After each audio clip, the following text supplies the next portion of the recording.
आइए sir. Sir ये बब्बन है और ये दिलीप, दोनों को सेम तरीके से मारा गया, गले की नस काट के। और सर ये देखिए, इन कार्टन्स में कच्ची दारू भरी पड़ी है। कार्टून में कच्ची दारू मतलब कुछ तो इलीगल काम हो रहा है। साथी रहा हो जो इन्हें मारकर भाग गया हो। एक आदमी 5-5 लोगों को कैसे मार सकता है? हाँ, ये हो सकता है कि एक से ज्यादा लोग रहे हैं। जोशी, इनके गले की नस काटी गई है, रिएक्ट करने का मौका ही नहीं मिला होगा।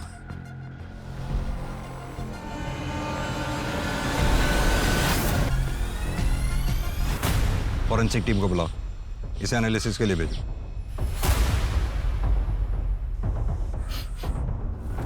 जोशी, तुम्हें कुछ गंध सी नहीं आ रही? जैसे कोई खुशबू इत्र वगैरह की हो? आतर हल्की हल्की आ तो रही है। सर यहाँ पीछे वाले रास्ते पे भी एक लाश मिली है। सर कंट्रोल रूम से इंफॉर्मेशन मिली है, राजेंद्र नगर के बैक रोड पर एक कैब खड़ी है, उसमें खून के धब्बे हैं। चलो।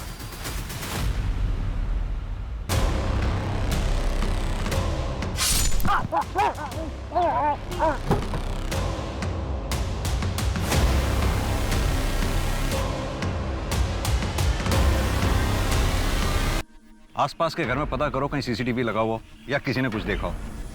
शर्मा, इन लोगों की स्टेटमेंट ले लो और यहीं रुकना, मैं कैब देख कर आ रहा हूं।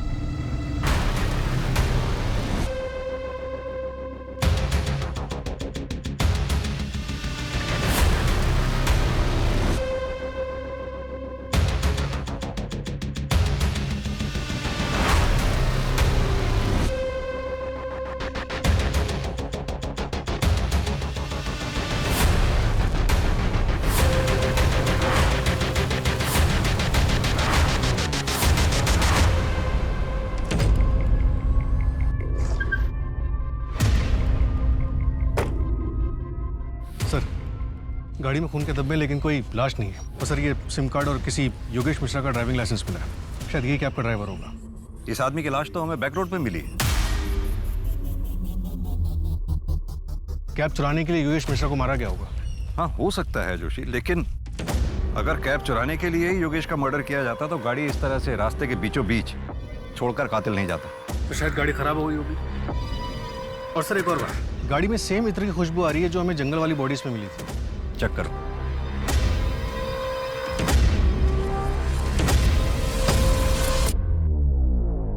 सर गाड़ी में डीजल खत्म है। इसका मतलब कातिल गाड़ी से उतरकर पैदल गया होगा। जोशी, एक काम करो, पेट्रोलिंग कड़ी करवाओ, इससे पहले कि वो कातिल किसी और को अपना शिकार बनाए, हमें उसे धर दबोचना हो। सर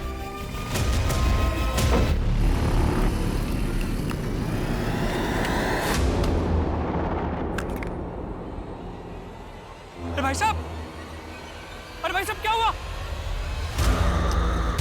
अबे अबे पागल हुआ क्या?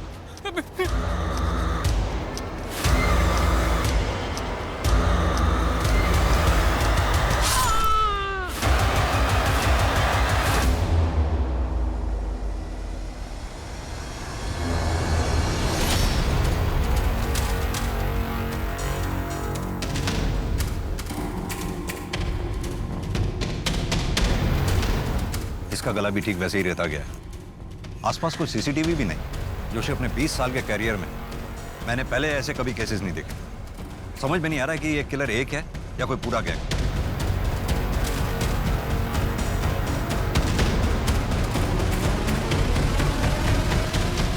सर ये दवाइयों का बिल है। केमिस्ट शॉप से पता करो ये बिल किसे इशू हुआ। सर हेलो, क्या?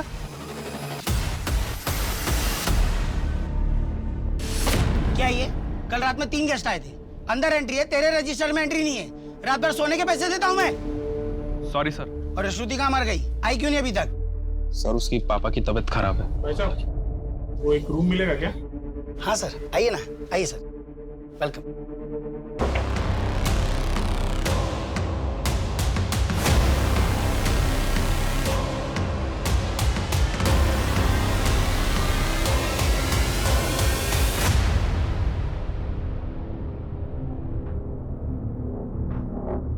Same modus operandi.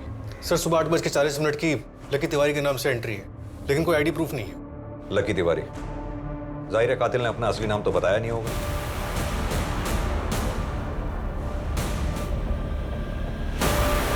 जंगल वाले क्राइम स्पॉट पे पहुंच गए सर। सर आप टेंशन ना लें सर, इस केस को मैं खुद मॉनिटर कर रहा हूं। जी जल्दी कंट्रोल करेंगे सर। जी सर, मैं आपको अपडेट करता रहूंगा। ओके सर, जय हिंद।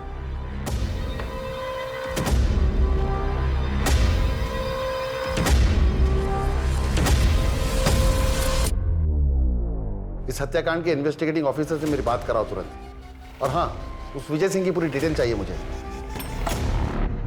अरे विजय, क्यों भड़का रहे लोगों को मेरे खिलाफ? भड़का नहीं रहा हूँ शेट्टी साहब, उनको उनका हक दिला रहा हूँ जो आप नहीं देना चाहते। कौन बोला है? 1 महीने का पगार एक्स्ट्रा दे रहा हूँ, समझा ना? और तू ज्यादा लीडर मत बन। लीडर बनने का कोई शौक नहीं है मुझे। 3 महीने का पगार दे दीजिए वरना क्या? वरना क्या? जानता है मैं कौन हूँ? हाथ मत लगाइए शेट्टी साहब, वरना अंजाम अच्छा नहीं होगा। अंजाम तो बेटा मैं अब तुझे दिखाता हूँ क्या होता है। क्या? कच्ची दारू? नहीं सर, वो मैं पहले करता था, अभी वो बंद कर दिया। अभी सिर्फ देसी दारू, वो भी लीगल है सर। ये कच्ची दारू का धंधा विजय करता होगा सर, मेरे पीठ पीछे। विजय के साथ झगड़ा हुआ था तुम्हारा? हाँ सर, वो विजय मेरे वर्कर्स को मेरे खिलाफ भड़का रहा था, लेकिन उसके इस काले धंधे के बारे में मेरे को कुछ नहीं पता। ये हाथ पे निशान कैसा है? ये सर वो राखी बंधाई थी, टूट गई। क्यों सर?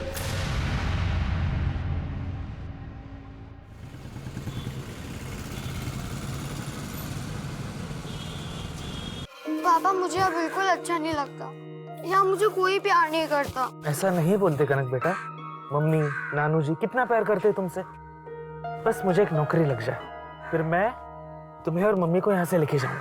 पर पापा। कनक, तुझे कितनी बार कहा है इस कमीने आदमी से मत मिला कर। नाना जी, मेरे पापा है वो। अगर इससे इतना ही प्यार है ना, तो तू भी क्यों नहीं चली जाती इसके साथ? कम से कम मेरी बेटी की जिंदगी तो संवार जाती। तुम दोनों से छुटकारा मिलता तो कम से कम वो आगे तो बढ़ पाती। पापा प्लीज। तू चुप रहे और इसे लेकर अंदर जा। चल अंदर जा।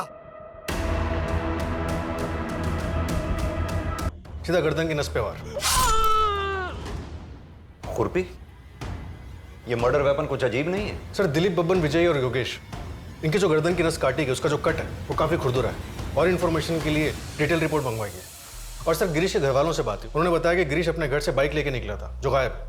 सर उसके नंबर प्लेट से उसे ट्रैक करने की कोशिश कर रहे हैं। जोशी, इस जंगल वाले हत्याकांड में एक्चुअल टारगेट कौन था, इसके बारे में पता लगाना हमारे लिए बहुत जरूरी है। सर विजय दिलीप और बबन का बॉस था, हो सकता है उसी के साथ किसी ने दुश्मनी निकाली हो। विजय की पत्नी नंदा से बात हुई, उसे इस दारू की स्मगलिंग के बारे में कुछ नहीं पता। और रही बात योगेश और गिरीश की, ये दोनों मुझे मेन टारगेट नहीं लगते।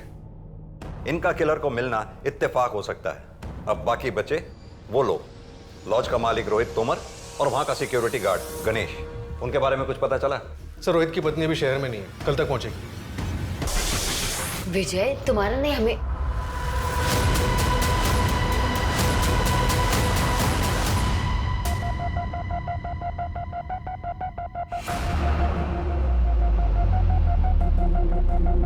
नंदा, कब तक हम विजय से ऐसे ही चुप चुप के मिलते रहेंगे? तुम चलो, हम कहीं भाग चलते हैं। तुम पागल हो गए हो क्या? मैं ऐसा भाग नहीं सकती। जैसा चल रहा है ना वैसे चलने दो। इसका मतलब विजय जब तक तुम्हारी जिंदगी में तुम शादी नहीं करोगी।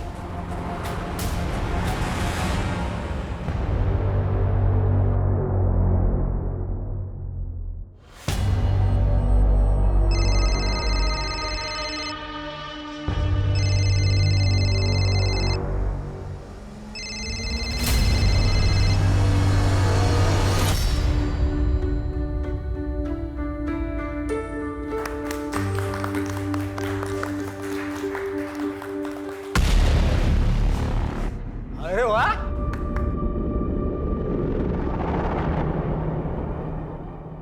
तो बड़ी खूबसूरत लग रही हो। और ये मनीष, अबे पता है जा रहा हूं, लेकिन तू शादी भले ही इससे कर रही है, सुहागरात तो मैं ही मनाऊंगा ना।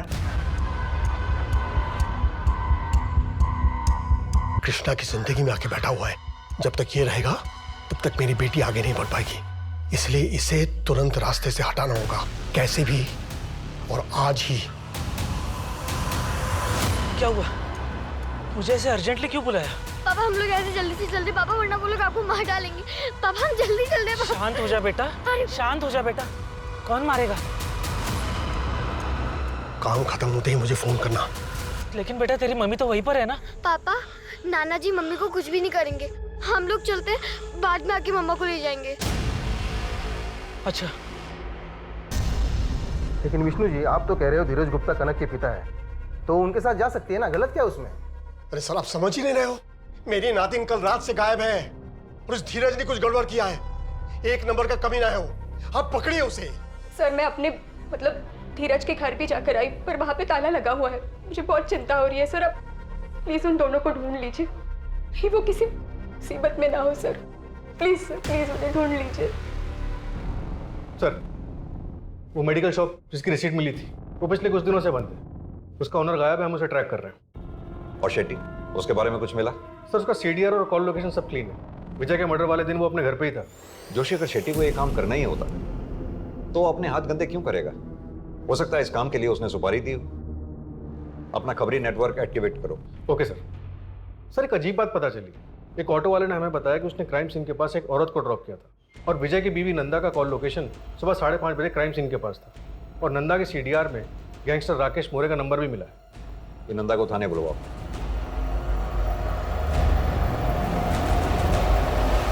सर वो जो कैब में सिम कार्ड मिला था वो किसी बंटी सिंह के नाम पे रजिस्टर्ड है, शिवाजी नगर का एड्रेस। तुरंत वहां के लिए निकलो, शायद कुछ हाथ लगे। अरे मैं तो बस पूछ रही हूँ, आप कब तक लौटोगे? जैसे ही काम खत्म होता है घर आ जाऊंगा। अब मेरा दिमाग पर। हेलो, क्या हो गया? हेलो।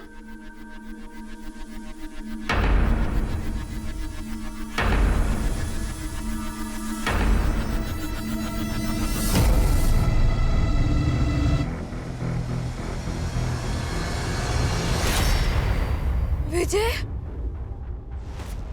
विजय,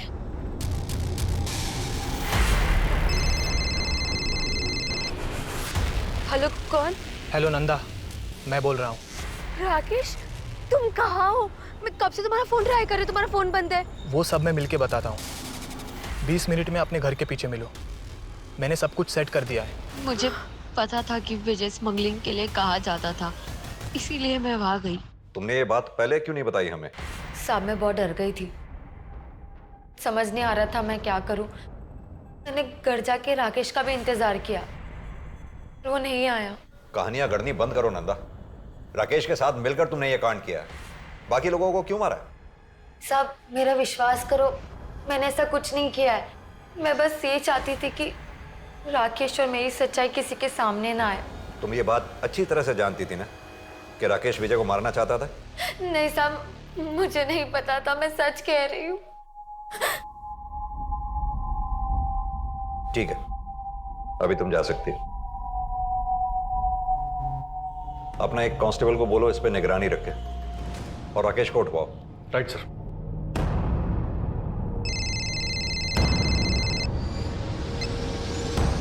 जय हिंद सर।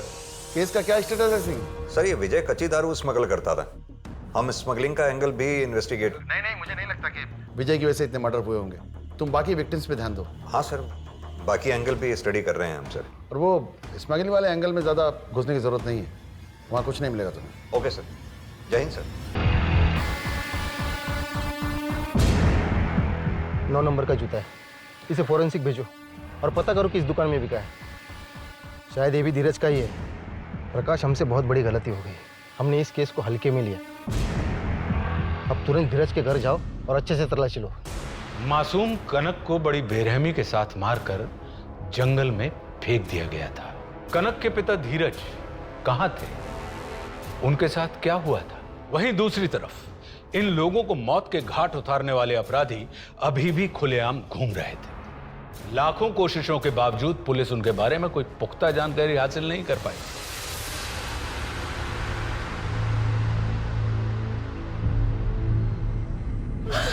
कनक, बच्ची उठो ना मेरी बेटी, क्या हो गया तुझे?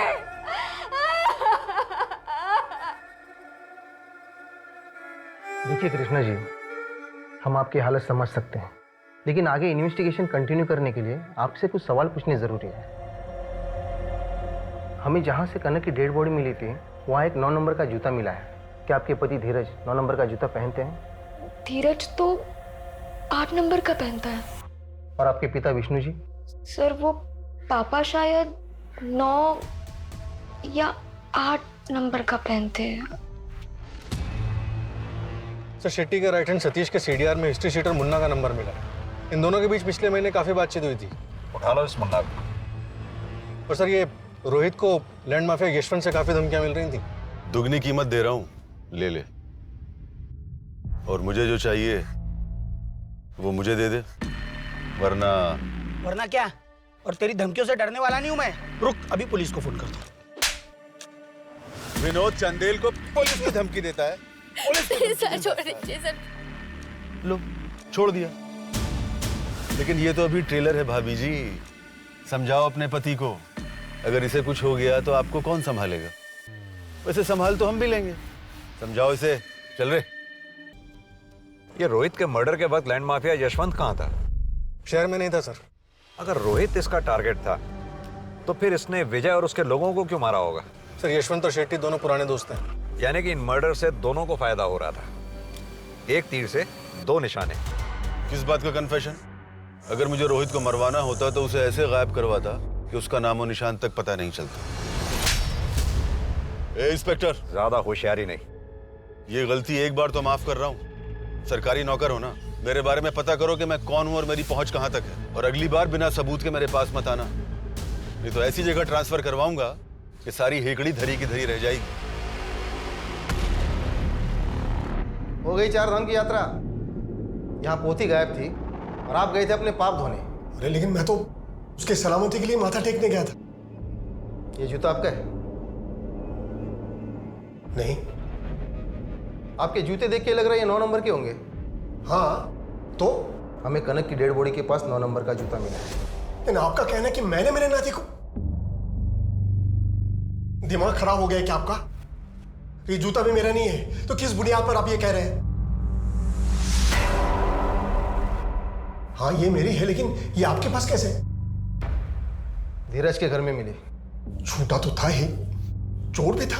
हाँ मतलब कनक की तरह उसे भी मार दिया। देखिए ये सब फालतू चीजें दिखा के ना आप कुछ साबित नहीं कर पाएंगे। ठोस सबूत हो तो मुझे यहां बुलाइएगा। चल रहा हूं मैं। सर एक एनजीओ है आरजू, जहाँ पे वॉलंटियर्स भंडारा करते हैं और मेला लगाते हैं, जहाँ पे लोकल लोगों की बनाई हुई चीज़ों को बेचा जाता है। उसी में इत्र भी बिकता है, वैसा ही जैसे हमें क्राइम साइट पे मिला था। सर एनजीओ के वॉलंटियर्स की लिस्ट में एक नाम सामने आया, नटवर मलिक। और मेडिकल शॉप के ओनर ने बताया कि जो रिसीट बनाई गई थी वो किसी नटवर के नाम से बनाई गई थी, और जो दवाई ली गई थी वो बिना डिटेल्स के बेची नहीं जा सकती। जोशी, अगर ये नटवर ही किलर है तो बहुत शातिर खिलाड़ी है ये। परफेक्ट कवर लिया है इस एनजीओ का उसने। तूने पैदा किया इसे। अरे पंकज, मनीष नहीं, मर जा फिर तू।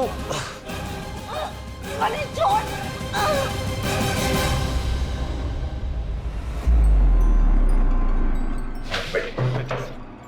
नटवर यही एनजीओ होम में रहता था, लेकिन 4 महीने पहले वो किसी को बिना कुछ बताए यहाँ से चला गया। उसका कुछ सामान पड़ा है, मैं आपको दिखाता हूँ।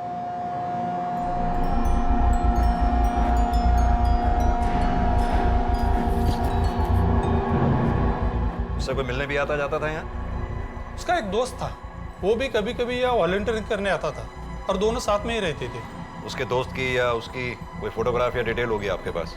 ऐसे वॉलंटियर्स की कोई डिटेल्स हम नहीं रखते। एक बात बताइए, आपके एनजीओ के स्टॉल पर जो इत्र बिकता है कौन बनाता है उसको? एक बूढ़ी औरत है, यही पास वाले गांव में रहते हैं। नटवर का दोस्त रॉय वही उनसे इत्र लेकर बेचता था। नटवर बहुत ही सीधा साधा आदमी है, वो यहाँ बस सिर्फ सेवा करने आता था और बस अपने काम से काम रखता था। गरीबों को खाना खिलाकर बहुत अच्छा लगता है, उनकी मदद करता हूं तो सुकून मिलता है। एक नया दोस्त बना है, मेरे जैसा ही है, शायद एक नए रिश्ते की शुरुआत है। मिलकर दूसरों की मदद करेंगे। लोअर मिडिल क्लास का लड़का लगता है जिसके जनरल इश्यूज हैं, सोसाइटी की मदद करना, कम्युनिटी को खाना खिलाना। ऐसा लड़का किसी के मर्डर क्यों करेगा? सर लेकिन इसकी डायरी हैंडराइटिंग एक्सपर्ट से एनालाइज कराने के बाद ये समझ में आता है कि इस आदमी का हाथ कांपता है। ठीक वैसे ही जैसे कुछ मर्डर विक्टिम्स के घाव क्लीन थे और बाकी लोगों के घाव एक सिरे से खुरदरे थे। सर हो सकता है कि ये दो अलग अलग लोग। चंदू चंदू। सर डायरी के एंट्रीज में जगह जगह पे ये नाम यूज हुए हैं, बंटी, नटवर, लक्की, और भी नाम Ricky, Roy, mister A. Joshi, अभी जो नाम तुमने लिए उन नामों पर जरा गौर करो। नटवर, बंटी, लकी, रॉय,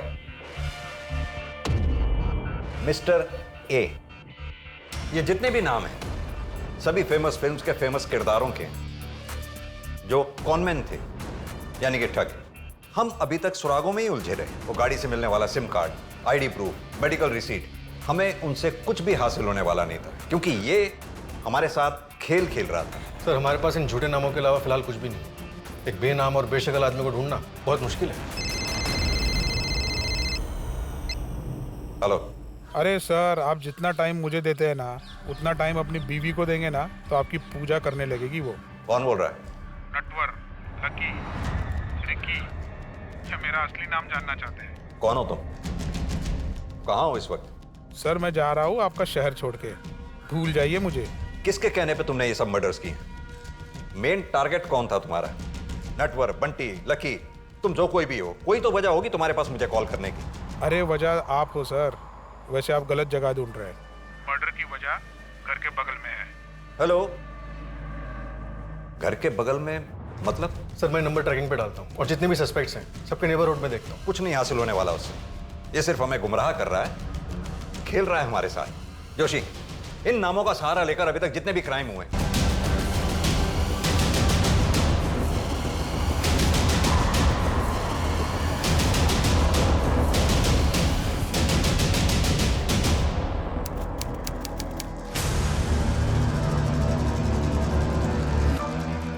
सर कोलकाता वाले हत्याकांड की सारी डिटेल्स आ गई। तुम्हारा कहने का मतलब है 19 मर्डर्स हुए हैं वहां? हाँ सर वही है। सारे मर्डर्स एक ही तरीके से किए गए और सर एक फिंगरप्रिंट भी मिला है, लेकिन वो रांची वाले फिंगरप्रिंट से मैच नहीं करता। हो सकता है शायद दोनों पार्टनर्स के फिंगरप्रिंट्स हो। डेटाबेस चेक किया तुमने? किसी भी कॉन्ट्रैक्ट क्लियर के साथ कोई भी मैच नहीं हुआ। सिर्फ ये प्रोफाइल शॉट मिला है धुंधला सा। जिस गली में मर्डर हुआ उसकी अगली गली में भागता हुआ दिखा था। काफी अंधेरा था। इसकी गर्दन पर कोई चोट का निशान है या फिर कोई टैटू हो सकता है। एक काम करो, ये प्रोफाइल फोटोग्राफ लैब में भिजवाओ और अपने सुपरविजन में क्लीन करवाओ। शायद कोई टैटू का डिजाइन मिल जाए। मिस्टर नटवर, कहां छुपे हो तुम?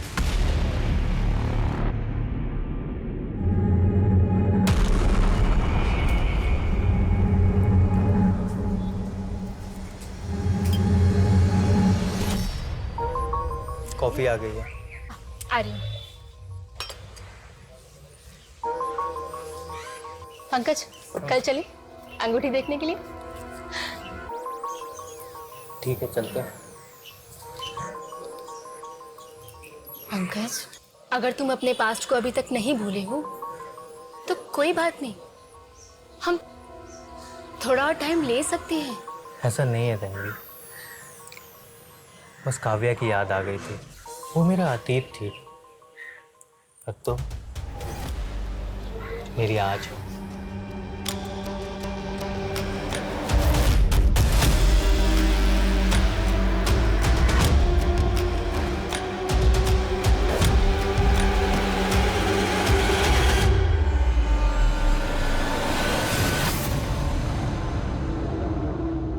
रुको, कहाँ जा रही हो तुम? मार्केट। और आप घबराइए मत, मैं वापस आ जाऊंगी। वैसे भी कहीं जाने के लिए अब कुछ बचा ही नहीं है मेरे पास। सर पुणे के केस के बारे में पता चला है, लेकिन 2016 का है। कितने विक्टिम्स थे? 2। सरला दीक्षित, किलर की अपनी माँ, और उनके पड़ोसी काव्या दवे। अपनी माँ? ये कंफर्म्ड है? किलर का नाम है मनीष दीक्षित। ये रहा उसका फोटो। अपनी माँ के मर्डर केस में प्राइम अक्यूज्ड है। ठीक उसी तरह से खुरपी से मारा गया था। इनके साथ एक आदमी रहता था, पंकज, जो इस केस का प्राइम विटनेस है। सर पिछले 4 साल से पुलिस प्रोटेक्शन में है। पुणे पुलिस ने उसे किसी दूसरे शहर में सेटल किया जब तक ये मनीष नहीं मिल जाता। इसकी फोटोग्राफ देश भर के पुलिस स्टेशन में सर्कुलेट कराओ, अपना खबरी नेटवर्क एक्टिवेट करो। 9 महीनों में पहली बार इस किलर को शक्ल मिली है।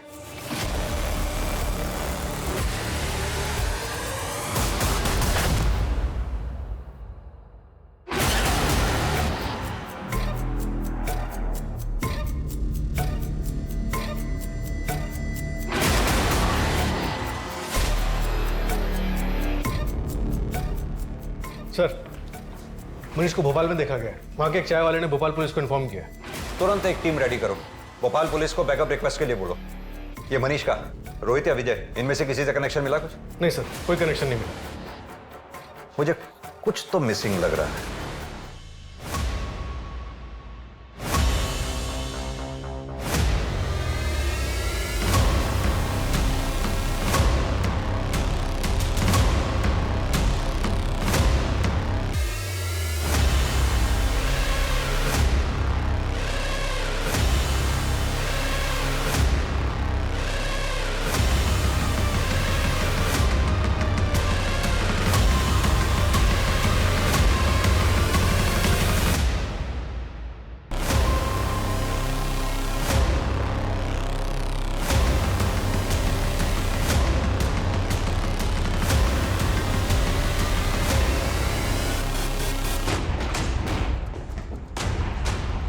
जोशी, गावड़े, उधर देखो।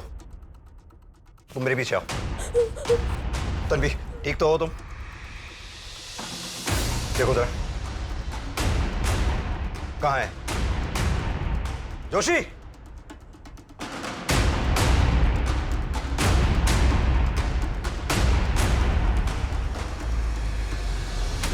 पंकज, तुम जल्दी घर आ जाओ। कोई मनीष नाम का आदमी घर आ गया था। मनीष? तन्वी सुनो, तुम घबराओ मत, मैं अभी आ रहा हूँ। सर, हमने भोपाल के सभी एग्जिट पॉइंट्स पे नाकाबंदी कर रखी थी सर, बट अनफॉर्चुनेटली मनीष हमारे हाथ से निकल गया। शायद शहर छोड़कर बाहर जा चुका है। But sir, I promise, next time उसे अपने हाथ से नहीं निकलने देंगे। जय हिंद सर। सर, मनीष के बैग से उसके फिंगरप्रिंट्स मिले, लेकिन वो रांची और कोलकाता के फिंगरप्रिंट से मैच नहीं होते हैं। मुझे इस केस से जुड़ी सारी फाइल्स चाहिए। कुछ तो है जो हम मिस कर रहे हैं।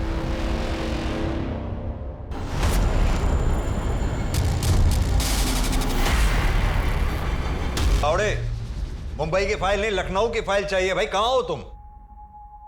इतनी महीनों से कड़ी मेहनत कर रहे हैं, प्रमोशन करवा दूं आपका? कौन? इतने दिनों से आप मुझे ढूंढ रहे हैं और आज जब आपके सामने हूं, आपने पहचाना भी नहीं। दिल तोड़ दिया आपने।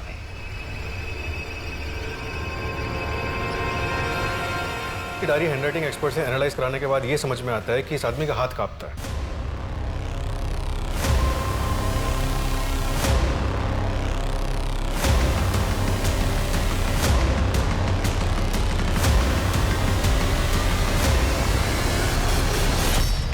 किस नाम से पुकारूं तुम्हें? आपके साथ अपना सा लगता है, भले ही दूर का हो, पर रिश्ता लंबा सा लगता है।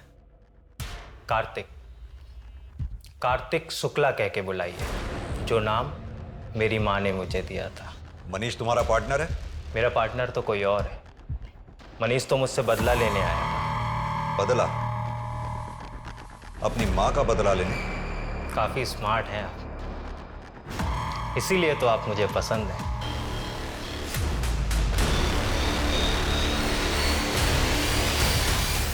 मुझे लगा मनीष मर चुका है, पर वो तो साला जिंदा था, इसलिए मैंने उसके खिलाफ गवाही दे दी।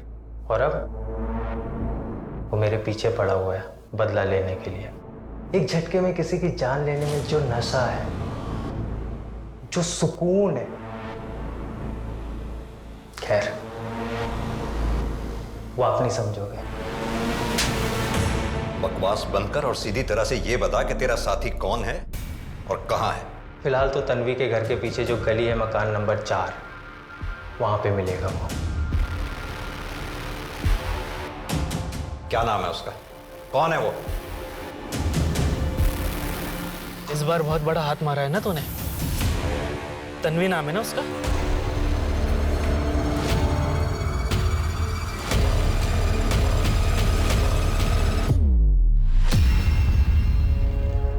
बेटा मुझे माफ करना।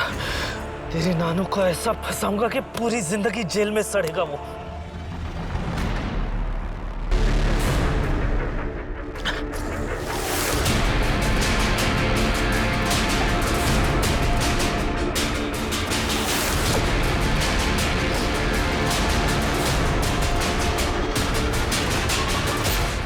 तो बोर नहीं हुआ इन सब चीजों से? ये सारा खेल पुराना सा लगता है।